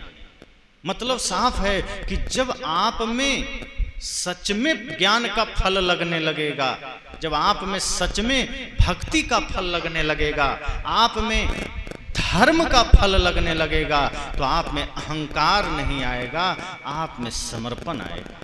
अगर आपके अंदर ध्यान जागृत होने लगेगा, आपके अंदर सत्संग जागृत होने लगेगा, तो घमंड नहीं आएगा, अकड़ेंगे नहीं, फिर विनम्रता आएगी, समर्पण आएगा। जैसे भगवान श्री कृष्ण ने राजसूय यज्ञ में जूठे पत्तल उठाए थे, संतों के चरण धोए थे। वो तो इतने बड़े परम योगी थे, भगवान थे, वो तो चुपचाप बैठे रहते, काम हो जाता। उन्होंने क्या कहा? भीम से, अर्जुन से, युधिष्ठिर से कहा, इतना बड़ा राजसूय यज्ञ कर रहे हो, मुझे कोई ड्यूटी नहीं दिया, हमको भी कुछ काम दे दो। सबने कहा प्रभु आप क्या करेंगे? वैसे भी सब काम बंट गया, अब कोई काम बचा ही नहीं, सारा काम बच गया। कुछ लोग अतिथि का स्वागत करेंगे, वो जिम्मेदारी ले लिया है। कुछ बाजार से सामान लाएंगे, वो भी आदमी ने ले लिया है। कुछ स्वागत करेंगे, सामान लाएंगे, यज्ञ हवन की तैयारी करेंगे, सबके रथ घोड़े का व्यवस्था करेंगे, खाने पाने सबका तैयारी हो गया, सब लोग अपनी अपनी जिम्मेदारी ले चुके हैं, अब कोई काम बचा ही नहीं। भगवान कृष्ण ने कहा जो जैसा था वैसा काम चुन लिया, लेकिन मेरी नज़र में तो जो मेरे लायक काम है अभी भी बचा हुआ है। अर्जुन ने कहा अब कौन सा काम बचा है? कहा जो अतिथि आएंगे उनका चरण मैं धोऊंगा और पत्तल मैं उठाऊंगा। सबके सिर झुक गए कि ये बात भी तो कोई भगवान ही सोच सकता है, वरना घर का एक साधारण सा आदमी अपने आप को इतना अकड़ में रखता है कि खा के थाली छोड़ देता है, उठा नहीं सकता, पत्नी उठाएगी, बच्चे उठाएंगे, झाड़ू तो लगाना दूर की बात है। सोचिए भगवान कृष्ण ऐसे ही भगवान नहीं बने, राम ऐसे ही भगवान नहीं बने हैं। भगवान कोई वोट से थोड़े बनता है। आप एक वोट दे दीजिए, कोई जिसका वोट ज़्यादा हो गया वो विधायक बन गया, ग्राम प्रधान बन गया। भगवान वोट से नहीं बनते हैं, भगवान तो साधना से बनते हैं, तप से बनते हैं, त्याग से बनते हैं। भगवान होना अगर वोट से संभव होता तो आज धनपति लोग सारा वोट खरीद के भगवान बन गए होते। लेकिन भगवान वही बना है जिसके पास बाहर का धन नहीं था, जिसके पास भीतर का धन था। राम जब तक राजभवन में थे तब तक भगवान नहीं बने, जब सब कुछ त्याग दिए, सारा धन वैभव त्याग दिए, जंगल चले गए, बन गए, तब बन गए, तब राम भगवान बन गए। जब कृष्ण नंद जी के घर में थे तब तक खेलते खाते रहे, लेकिन जब सांदीपनी ऋषि के यहाँ गए, वहाँ से उनके त्याग में जीवन की शुरुआत हुई, उनकी साधना में जीवन की शुरुआत हुई। और जब कर्म कर्तव्य पथ पर आगे बढ़े और धीरे धीरे जब धर्म स्थापना के लिए काम करते करते तमाम समस्याओं से जूझते हुए जब स्वयं को स्थिर रखा, तब भगवान बन गए। इसलिए कहते हैं भगवान होना सरल नहीं है। वोट से न कोई संत बन सकता है, न भगवान बन सकता है। जो वोट से बनता है वो तो क्षण भर के लिए होता है। 5 साल के लिए कोई प्रधानमंत्री हो जाएंगे, कोई सांसद, कोई विधायक हो जाएंगे, और अगर 5 साल बाद वो कहीं हार गए तब क्या होगा? भूतपूर्व विधायक हो जाएंगे, भूत हो जाएंगे, फिर वो भूतपूर्व प्रधानमंत्री हो जाएंगे, भूत बन जाएंगे। लेकिन आपने कभी सुना है भूतपूर्व भगवान, भूतपूर्व संत, ऐसा कभी सुना है? भूतपूर्व भक्त। तो भक्त, संत, भगवान ये कभी भूतपूर्व नहीं होते, ये सदा अभूतपूर्व होते हैं, क्योंकि ये पद है ही नहीं, ये स्थिति है। ये अपनी साधना से बना जाता है, अपना त्याग से बनते हैं। ये किसी के सपोर्ट से नहीं बनते हैं कि 10 आदमी ने चुन दिया तो ये संत बन गया। जो 10 आदमी के कहने से संत बने वो बाद में हट भी जाए। लेकिन जो अपनी साधना से, अपने त्याग से, अपने वैराग्य से, अपने तप से बना है, वो सदा संत है, वो सदा बसंत है, वो सदा अभूतपूर्व है। इसलिए आपने कभी नहीं कहा भूतपूर्व कबीर साहब या भूतपूर्व महात्मा बुद्ध, ये सब अभूतपूर्व है, या भूतपूर्व गोस्वामी तुलसीदास, ये सब अभूतपूर्व हैं। भूतपूर्व मीराबाई नहीं कहा, आप भूतपूर्व सैनिक तक बोल देते हैं, भूतपूर्व शिक्षक बोलते हैं, भूतपूर्व राष्ट्रपति बोलते हैं। जितने पद हैं वो सब में भूत लग जाता है, लेकिन जितने त्याग तप से अर्जित की हुई स्थितियां हैं वो कभी भी भूत नहीं होती। तो साहब ने कहा कि आप अपने जीवन में उसी विवेक को जागृत कीजिए। और वो विवेक जागृत कैसे होगा? जब भीतर का झगड़ा मिटेगा। जो भीतर हमारे अपने ही इंद्रियों में झगड़ा मचा हुआ है, जब हमारा भीतर ही स्थिर नहीं है, जब हम भीतर ही अपनी इंद्रियों से लड़ रहे हैं, मन कुछ और चाहता है, आंखें कुछ और चाहती है, कान कुछ और चाहता है, हाथ कुछ और चाहता है, जीवा कुछ और चाहती है, और हम सबके बस में हो गए हैं। हमारे बस में ना मन है, ना आंखें हैं, ना कान है, ना त्वचा है, ना मुख है, कुछ नहीं। हम सबके अधीन हो गए। अब वो जैसा जैसा चाहता है हम करते चले जाते हैं, और उसी चक्कर में विवाद हो रहा है, झगड़े हो रहे हैं, समस्याएं खड़ी हो रही। एक आदमी ने पूछा कि हम बाहर निकलते हैं, इतना विस्तृत जगत है, इतना बड़ा संसार है, हम कैसे मन को केंद्रित रख सकते हैं? हम कैसे सत्य को देख सकते हैं? संत ने कहा कि जब आप बाजार जाते हैं, आपको सब्जी लेना है, आप शाकाहारी आदमी, तो जहां आप सब्जी लेने गए वहीं आसपास में जूते की दुकान है, कपड़े की दुकान है, सोने चांदी की दुकान है, थोड़ी दूरी पर मछली का भी दुकान है। अब आप तो गए हैं सब्जी लेने, आप क्या करेंगे? सब्जी की दुकान पर जाएंगे, सब्जी खरीदेंगे, घर चले आएंगे। आप ऐसा तो नहीं कहेंगे ना, क्या करें अब सब्जी की खरीदने तो गए, लेकिन बगल में मछली का भी दुकान है, बगल में कपड़े का भी दुकान है, क्या करें, सब कुछ लेना पड़ गया। किसी ने कहा लेने? आप ऐसा नहीं करते हैं, आप सिर्फ ये करते हैं कि मुझे सब्जी लेना है, सब दुकान को छोड़ देते हैं। कपड़े को इग्नोर कर दिया, मछली दुकान को इग्नोर कर दिया, आपने उसकी उपेक्षा कर दी। आप आ गए सब्जी के दुकान पर, खोजते हुए तंग गलियों में सब्जी लिए घर आ गए। आपको किसी ने तो कुछ कहा नहीं। वहां आपकी बुद्धि काम कर गई कि मुझे चप्पल से मतलब नहीं, हमें कपड़े से मतलब नहीं, हमें मछली से नहीं मतलब, हमें सिर्फ सब्जी चाहिए। संत कहते हैं इस जगत को इसी भाव से देखिए। आपके काम की जो बातें हैं अगल बगल सब छोड़ दीजिए। ये मत कहिए कि वहां ये था सब लेना पड़ गया। आप मुख से भोजन करते हैं और आंखों से और मन से आप जगत को भी तो बटोर रहे हैं। अगर आप गलत भोजन लेते हैं पेट में कब्ज होगा, और अगर आप गलत विचार मन मस्तिष्क लेते हैं तो इस मस्तिष्क में कब्ज हो जाएगा। और यदि मस्तिष्क में कब्ज हो गया तो जल्दी इलाज नहीं होता है। पेट के कब्ज का तो इलाज है। इसलिए संत कहते हैं भोजन में थोड़ा ऊंच नीच हो जाए एक बार चल जाएगा, लेकिन अगर संसार से आपने गलत विचार मस्तिष्क में ले लिया, बाजार जाकर के अगर आपने गलत दृश्य भर लिया, तो मस्तिष्क का कब्ज इतना भयंकर है कि आपको नरक में ले जाएगा। और एक उदाहरण और आप समझिए, जब द्रोणाचार्य ने कौरवों पांडवों को शिक्षा दी थी अस्त्र शस्त्र की। तो जब शिक्षा पूरी हो गई तब उन्होंने कहा कि अब परीक्षा की घड़ी, अब सबकी परीक्षा होगी। तो परीक्षा में क्या किया था सबको पता है ना।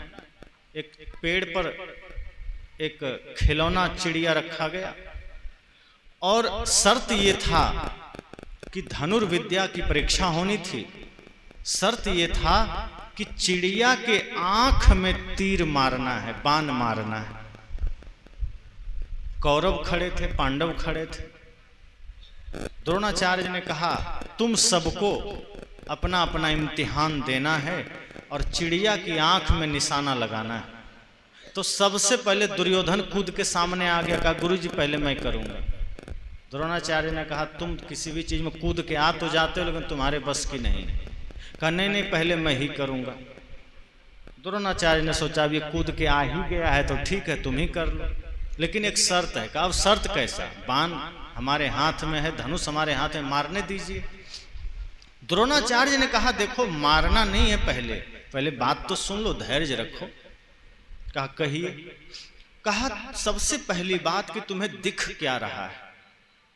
चिड़िया की आंख में बाण तो चलाना बाद में, पहले मेरे प्रश्न का उत्तर दे दो, तुम्हें दिखाई क्या दे रहा है?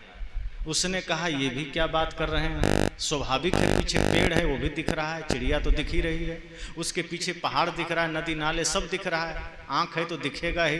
द्रोणाचार्य ने कहा धनुष रख दो, साइड में खड़े हो जाओ। उसने कहा गुरुजी बाण तो मारने दीजिए। कहा तुमसे नहीं होगा। दुर्योधन को बड़ा गुस्सा आ रहा है लेकिन अब गुरुजी हैं क्या करें, बाण रख के साइड हो गए। दुशासन से पूछा तुमसे भी यही सवाल है, क्या दिख रहा है? उसने कहा वही पेड़ पहाड़ पर्वत। का तुम भी साइड हो जाओ। दुर्योधन को समझ नहीं आ रहा है मामला क्या है, बाण मारने नहीं देते हैं, प्रश्न पूछ लेते हैं।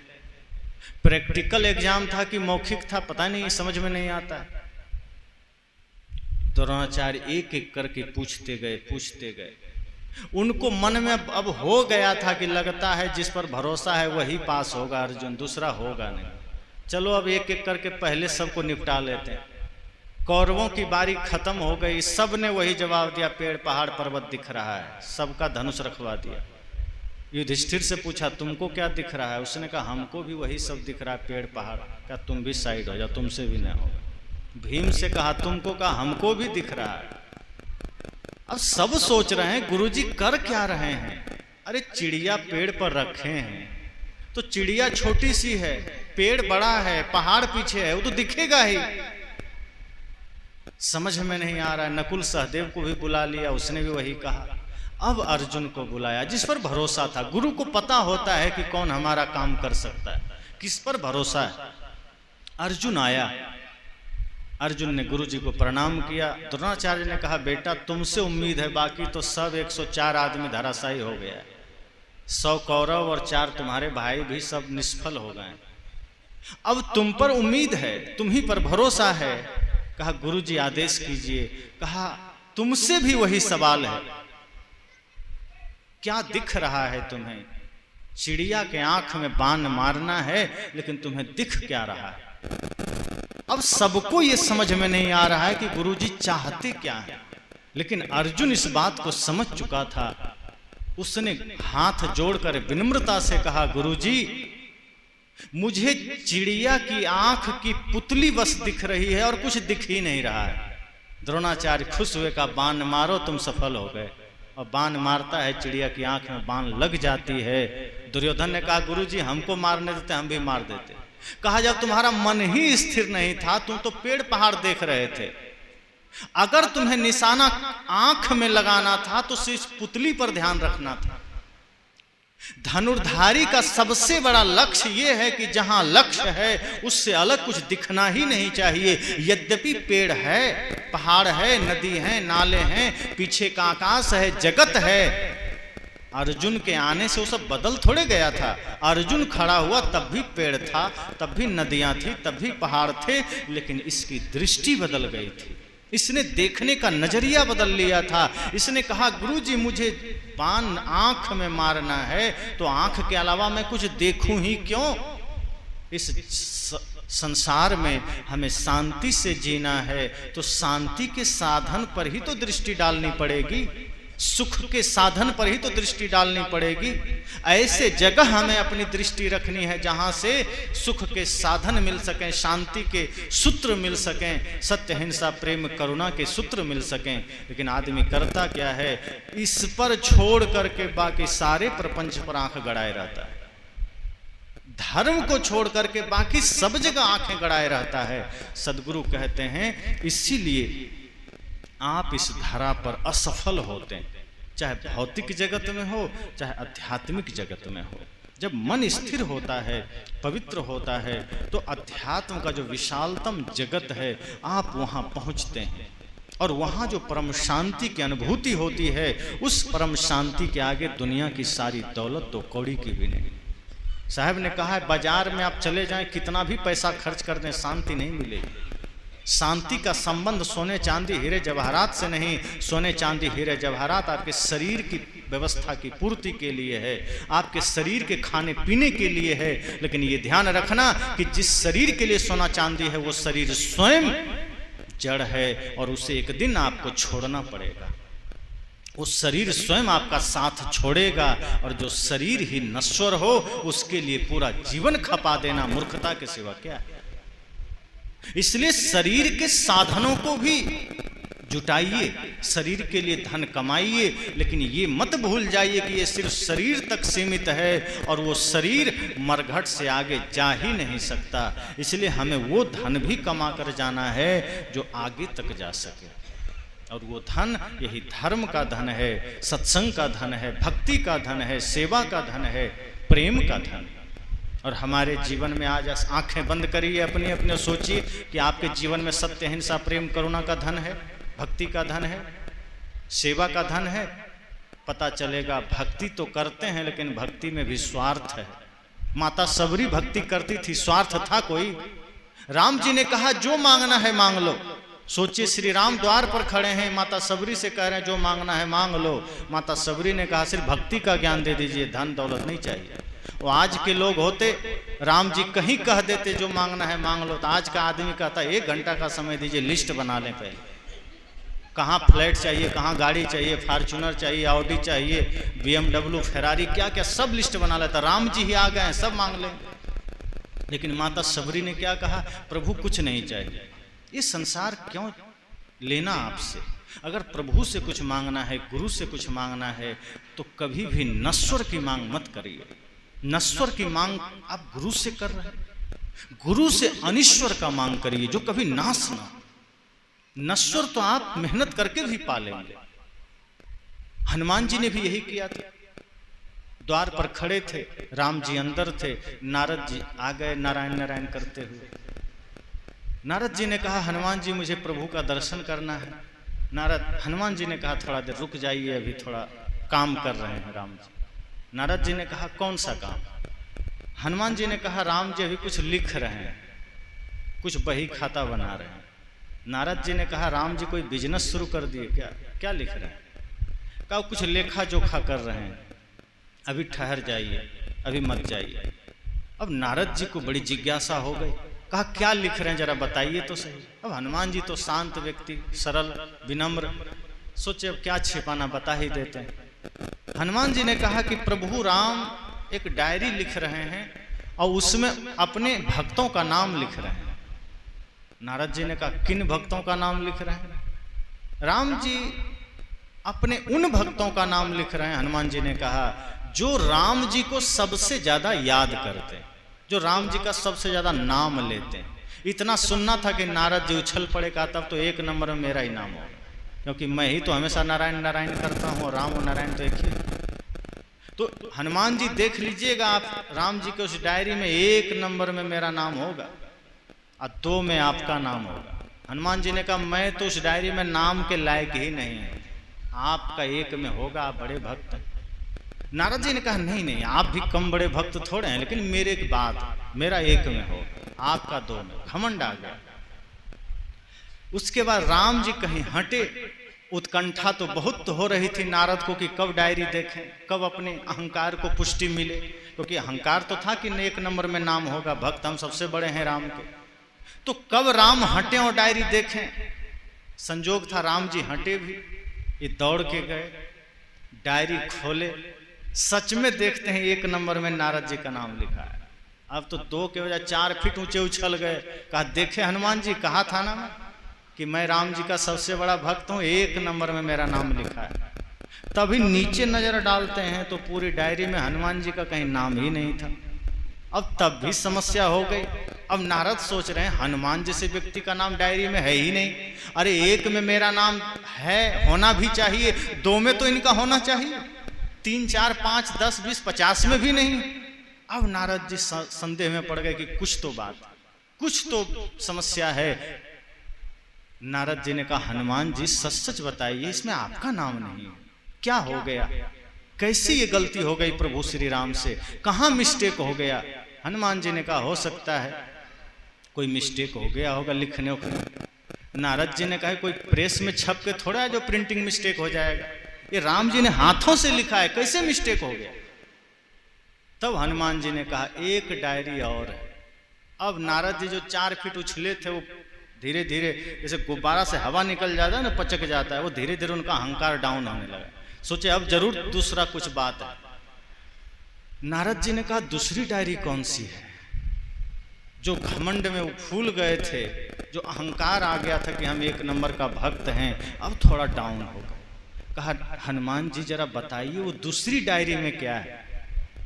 हनुमान जी ने कहा दूसरी डायरी में प्रभु अपने उन भक्तों का नाम लिख रहे हैं जिनको स्वयं राम जी याद करते हैं। अब नारद के सारा अहंकार चूर हो गया। कहा हम तो राम जी को याद करते हैं, उससे ज्यादा महत्वपूर्ण तो वो डायरी है जिसको स्वयं राम याद करते हैं।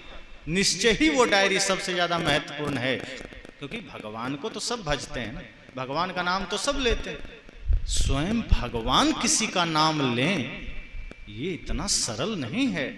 अब नारद जी को तो अपना कुछ भी ध्यान नहीं रहा। वो डायरी हटाएगा, वो डायरी कहाँ है, दूसरा डायरी वो दिखाइए। पूरा यहाँ वहाँ खोजते खोजते डायरी मिल गई। जैसे ही डायरी उलटते हैं तो पूरी डायरी में एक ही नाम लिखा था और वो नाम था हनुमान। जैसे ही देखा हनुमान, अब तो नारद जी का सारा अहंकार खत्म हो चुका था, उनकी सारी अकड़ खत्म हो चुकी थी और हनुमान जी के चरणों में शीश झुका दिए। कहा हनुमान जी क्षमा करना, मैं अहंकार में आकर के स्वयं को श्रेष्ठ भक्त समझ लिया। मुझे पता ही नहीं था कि आप जैसे श्रेष्ठ भक्त के होते मैं तो कुछ भी नहीं हूँ। मैं तो प्रभु को याद करता हूँ, इतना में ही घमंड कर बैठा। आप कितने महान हैं, स्वयं राम आपको याद करते हैं और आप में लेश मात्र घमंड नहीं, आप में लेश मात्र अहंकार नहीं है, लेश मात्र विकार नहीं है। निश्चय ही आपका चरण छूने लायक है। और नारद सिर झुका देते हैं चरणों में। हनुमान जी उठा के गले से लगाए, बोले देखिए नारद जी, आप सिर्फ कर्म करते रहिए, मन को पवित्र रखिए। ये चिंता मत करिए कि प्रभु का हम बड़े भक्त हैं तो गुरु का हम बड़े भक्त हैं, हम उसके प्यारे हैं। आप अपने मन को निर्मल रखिए और जब आपका मन शीतल होगा, निर्मल होगा, तो भगवान आपको स्वयं जपेगा, भगवान स्वयं आपके पीछे आएगा। कबीर साहब ने कहा यह मन तो शीतल भया जैसे गंगा नीर, पीछे पीछे हरि फिरे कहत कबीर कबीर। कहा जब मन निर्मल हो जाएगा, मन शीतल हो जाएगा, तो आपको राम का नाम नहीं जपना है, राम ही आपके पीछे आ जाएंगे, क्योंकि भक्त के बस में भगवान। आप भक्ति का जिम्मेदारी रखिए, आप प्रेम की जिम्मेदारी रखिए। आप ये सोचिए कि मुझे सिर्फ प्रभु गुरु की भक्ति करनी है, माता पिता और राष्ट्र की भक्ति करनी है। फल क्या मिलेगा आप तय मत करिए, आप भक्ति निश्चल करिए। भक्ति के बदले संसार की कामना मत करिए। भक्ति करने के बदले में संसार की वस्तुओं की कामना मत करिए कि भक्ति करेंगे तो संसार मिल जाएगा, धन मिल जाएगा, दौलत मिल जाएगा, पद प्रतिष्ठा मिल जाएगा। साहब ने कहा है ना, ऐसी है दीवानी दुनिया भक्ति भाव नहीं बूझे जी। कोई आवे बेटा मांगे यही गुसाई दीजिए जी, कोई आवे दुख का मारा हम पर कृपा कीजिए जी। साहब ने कहा आज भक्ति को भी लोग बिजनेस बना लिए। भक्ति करते हैं और तुरंत बदले में मांग लेते हैं कुछ कि प्रभु मुझे बेटे को नौकरी दे देना, एक और फैक्ट्री लगवा देना, पोते को मैट्रिक में पास करवा देना, ठीक से भक्ति किया नहीं, संसार की कामना पहले ही कर ली। अब जिस भक्ति के बदले आप संसार की कामना कर रहे हैं तो सहज समझा जा सकता है कि भक्ति का कोई प्रभाव नहीं। आप भक्ति को फिर समझे ही नहीं। अगर भक्ति के बदले आपने कुछ भी कामना कर लिया, संत तो यहाँ तक कहते हैं आप भक्ति करिए तो मोक्ष की भी कामना मत करिए, सिर्फ भक्ति करिए, क्योंकि भक्ति का सहज फल मोक्ष ही है, मांगने की जरूरत नहीं है। आप जड़ में पानी डालिए, वो खुद तना तक पहुंच जाएगा और फल फूल देने लगेगा। आप जड़ में पानी डालकर कामना मत करिए। आज तो आदमी ऐसा है कि आप उसको कह दीजिए मंदिर जाओ प्रार्थना करने, तो आदमी कहता है क्या मिलेगा। एक आदमी का एक संत ने कहा कि मंदिर जाओ प्रार्थना करो वैकुंठ मिलेगा। वो आदमी मंदिर की सीढ़ी चढ़ा और अभी ठीक से हाथ भी नहीं जोड़ा, पीछे देखने लगा विमान आया कि नहीं वैकुंठ से। आदमी का कितना पागल है, अभी ठीक से तुम मंदिर की सीढ़ियां भी नहीं चढ़ा और विमान देख रहा है। अरे पहले मन को निष्कपट तो बनाओ, निर्विकार तो बनाओ। तुमने प्रार्थना किया नहीं, तुम्हारे प्रार्थना में स्वार्थ समाया हुआ है, तुम्हारे प्रार्थना में छल समाया हुआ है। तुम तो भगवान की प्रार्थना भी इसलिए करते हो कि पड़ोसी को हम दंड दे सकें, पड़ोसी को नीचा दिखा सकें। तुम तो भगवान की उपासना भी इसलिए करते हो कि हम दूसरों को सता सकें। तुम तो मंदिर जाकर के भगवान से प्रार्थना करते हो, प्रभु मेरा महल 4 मंजिला बना देना, पड़ोसी के झोपड़ी में आग लगा देना। तो तुम तो प्रार्थना भी ऐसी करते हो, और जिस प्रार्थना में दूसरे की बुराई, दूसरे का विनाश समाया हो, वो प्रार्थना कहाँ रहा। वो तो छल हो गया, प्रपंच हो गया, जो राक्षस लोग करते थे। पहले राक्षस लोग खूब प्रार्थना करते थे, खूब तपस्या करते थे, और प्रसन्न करके क्या मांगते थे, हमको ऐसा वरदान दीजिए कि हम स्वर्ग का अधिपति बन जाए। उसके प्रार्थना, उसके तपस्या में स्वार्थ होता ही होता था, वो छल करता ही करता था। आज हमारा धर्म, हमारी पूजा, हमारी भक्ति राक्षसों जैसी हो गई। हम भी भगवान की उपासना करते हैं, एक टांग पर खड़ा होकर करते हैं, लेकिन बदले में क्या स्वार्थ है कि मिल जाए कुछ। ओम जय जगदीश हरे, घर में धन लक्ष्मी बढ़े, बस यही कामना लेके हम प्रार्थना कर रहे हैं। हम ये सोचते ही नहीं हैं कि प्रभु बस भक्ति मेरी निर्विकार बनी रहे, आपके चरणों में प्रेम निर्विकार बना रहे, और दूसरा कुछ नहीं चाहिए।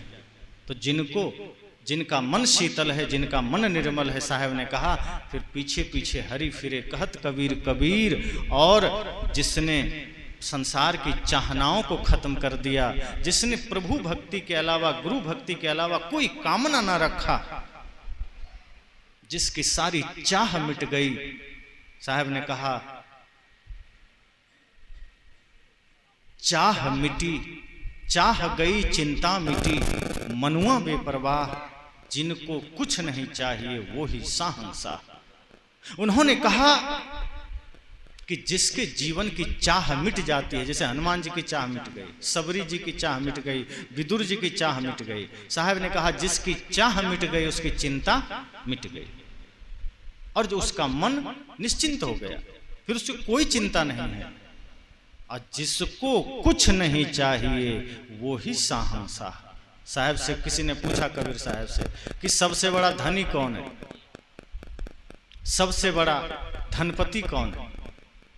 साहब ने कहा तुम्हारे नजर में कौन है। तो आज का आदमी होता तो कोई ले लेता नाम, एलन मस्क का, बिल गेट्स का, अंबानी का, अडानी का, टाटा का, डालमिया का। लेकिन साहब ने कहा नहीं, ये तो क्षणिक धनपति, आज हैं कल नहीं रहेंगे। 1 से 10 तक का लिस्ट हर महीने बदलते रहता है। ये कोई धनपति, कभी कोई 1 नंबर पर आ जाता है, कोई 10 पे चला जाता है, ये तो बदलते रहता है। और वैसे भी जो मांग रहा है वो धनपति कहाँ है। लोगों ने कहा कैसे कहा, इन धनपतियों को देखो, अपने घरों में प्राइवेट मंदिर बना रखे हैं, और जब कभी बड़े बड़े मंदिरों में जाते हैं तो देखना इनको, जब मंदिर के अंदर जाते हैं तो हाथ जोड़कर अंबानी जैसा लोग भी प्रार्थना करता है, प्रभु जितना है उतना और दे दो। तो जो मांग रहा है वो धनपति कैसे हुआ और सेठ कैसे हुआ। जो मांग रहा है वो भिखारी हुआ, जो दे रहा है वो सेठ हुआ ना। का बात तो सही है। का मंदिर के बाहर, बड़े बड़े मंदिरों के बाहर कुछ भिखारी बैठे होते हैं, भगवान के नाम पर कुछ दे दो, कुछ दे दो बोलते रहते हैं। आप में से कई लोग उसको 2-5 रुपए दे देते हैं, कुछ अनाज दे देते हैं। सदगुरु कबीर कहते हैं कि जो भिखारी मंदिर के बाहर बैठा है उसको वो 1-2 रुपया मांग रहा है तो तुमने उसे भिखारी बना दिया, वो भिखारी है। लेकिन सोचो वो अपने पेट भरने के लिए मांग रहा है, और जो बड़ा भिखारी अंदर गया है जिसे तुम सेठ कहते हो, जो भगवान से मांगने गया है, वो सबसे बड़ा भिखारी है। क्योंकि जो छोटा भिखारी वो आदमी से मांग रहा है, और जो बड़ा भिखारी है वो अंदर जाके मांग रहा है।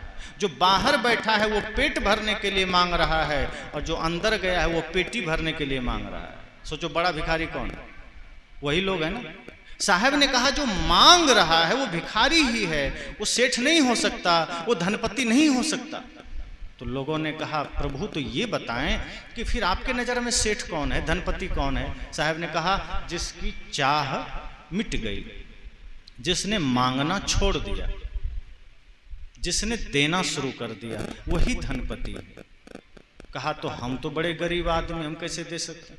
कहा तुम फिर गलत सोच रहे हो, मैंने धन की बात नहीं किया। धन का लेन देन तो बाहरी बात हो गई, वो तो एक समय में सबकी समय सीमा निर्धारित है, उसका वहीं सीमित हो जाए। इतिहास अगर उलट करके देखो तो जो भक्ति, प्रेम, सत्य, अहिंसा, करुणा, धर्म को धारण किया है, इतिहास में वही सबसे श्रेष्ठ माना गया। बड़े बड़े धनपति अपने समय में 10, 20, 50 साल में वो समा जाता है, इतिहास के पन्नों में कोई जानता भी नहीं। लेकिन जो प्रेम के मार्ग पर आ जाए, जो त्याग के मार्ग पर आ जाए, जो भक्ति के मार्ग में आ जाए, वो सदा सदा के लिए अमर हो जाता है। साहब ने कहा इसलिए जो देना जानता है वही सबसे बड़ा दानी और धर्मात्मा और सेठ है, जो मांग रहा है वो दरिद्र है। तो लोगों ने कहा हम तो गरीब हैं, क्या दे सकते हैं? साहब ने कहा तुम धन नहीं दे सकता, किसी को प्रेम तो दे सकते हो। तुम धन नहीं दे सकते, किसी को मीठे वचन तो दे सकते हो। अरे ये भी तो दे के देखो, धन देना सरल है, किसी को मीठा वचन देना कठिन है। आप धन दे देते हैं लेकिन मीठा वचन कहाँ दे पाते, प्रेम कहाँ दे पाते हैं, ईमानदारी कहाँ दे पाते हैं? छल दे देते हैं, कपट दे देते हैं, लेकिन सत्य नहीं दे पाते, प्रेम नहीं दे पाते। इसलिए साहब ने कहा जिसकी चाह मिट गई समझो चिंता भी चली गई, और उसका मन निश्चिंत हो गया, और फिर उससे बड़ा सम्राट दूसरा कोई नहीं है। यही इस संसार में सबसे सार है कि जिसने धर्म को अपनाया, जिसने भक्ति को अपनाया, इस संसार में समझना वो सत्य का सौदा कर लिया, और जिसने छल को अपनाया, कपट को अपनाया, वो इस संसार में आया तो, लेकिन वो हार के गया। तो साहब ने कहा जो मन का झगड़ा है वो जब मिटेगा तो इस संसार में आने का उद्देश्य पता चलेगा। इस शरीर को, नाम रूप को पाकर के जो मिथ्या अभिमान में हम झूल रहे हैं, ये सब 2 दिन का है। मौत के आते ही रूप भी चला जाएगा, मौत के आते ही विद्या भी चली जाएगी, धन भी चला जाएगा, बल भी चला जाएगा, सारा अभिमान चूर चूर हो जाएगा। इसलिए साहब कहते हैं अपने भीतर के सारे झगड़े मिटा लो और सोचो कि इस धरती पर हम आए क्यों हैं, हम किस प्रपंच में लगे। इस धरती पर आए हैं कुछ अच्छा करने के लिए, और हम यहाँ ना जाने कितने छल में लगे, हम कितने ईर्ष्या में लगे, कितने कपट में लगे हैं। इस शरीर इसलिए नहीं मिला कि हाँ छल कर सको, कपट कर सको। कुछ करके जाओ, कुछ नाम कमा के जाओ, ऐसा करके जाओ कि आने वाली पीढ़ी आपके आदर्शों को धारण कर सके।